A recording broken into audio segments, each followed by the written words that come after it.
ஒரு அழகான சின்ன கிராமம். அதுல ஆரவ்னு ஐடி படிச்ச ஒரு இளைஞன். ஐடி படிச்ச பையனுக்கு கிராமத்துல என்னடா வேலைன்னு பாக்குறீங்களா?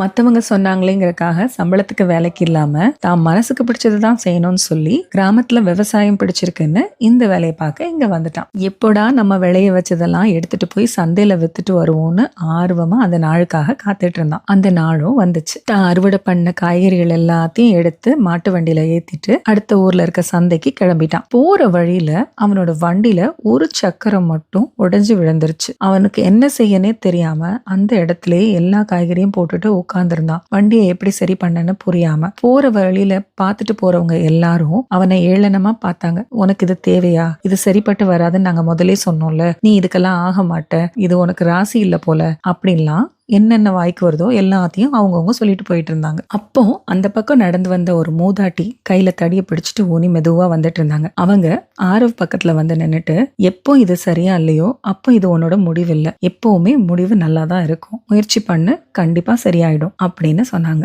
ஏதோ புது தெளிவு பிறந்த மாதிரி புது உத்வேகத்தோட அங்கிருந்து கிளம்பி உடனே கிராமத்துக்குள்ள போய் வண்டிக்கு தேவையான மாற்று சக்கரத்தை எடுத்துட்டு வந்து அதை மாட்டி சரி பண்ணி வண்டியை எடுத்துட்டு சந்தைக்கு கிளம்பிட்டான். அவன் லேட்டா போயிருந்தாலும் அவனுக்கு அங்க கூட்டம் குறையாம இருந்துச்சு. அவன் கொண்டு வந்த அத்தனையும் நல்லபடியா வியாபாரம் பண்ணிட்டு அடுத்த நாளுக்கும் தேவையான ஆர்டர்ஸை எடுத்துட்டு ஊருக்கு திரும்பி வந்தான். அந்த பாட்டி சொன்னது உங்களுக்கு எல்லாம் புரிஞ்சுதா? பாட்டி சொன்னது என்னது? If it's not fine then it's not the end. எவ்வளோ கரெக்ட் பாருங்க. தற்காலிக தடைகள் எப்படிங்க முடிவுகளாகும்? பாட்டி சொன்ன மாதிரி என்னைக்கும் முடிவு சுபம்தான். அதனால சுபமான முடிவு வர்ற வரைக்கும் உங்க முயற்சிகளை நிறுத்தாதீங்க. Setbacks are just pauses, not full stop. புரிஞ்சுதா? வாய்ப்பை இழந்தவங்க வருத்தப்படுறாங்க, வாய்ப்பை பெறாதவங்க போராடுறாங்க. ஆனா வாய்ப்பை உருவாக்குறவங்க மட்டும்தான் வெற்றி பெறாங்க. வாழ்க்கையில கடவுள் நம்ம கையில கொடுத்துருக்குது வெறும் வெத்து காகிதம் தான். அதுல எழுத போறோமா, வரைய போறோமா, கிறுக்க போறோமா, இல்ல கிழிச்சு தூர போட போறோமா, அது நம்ம கையில தான் இருக்கு.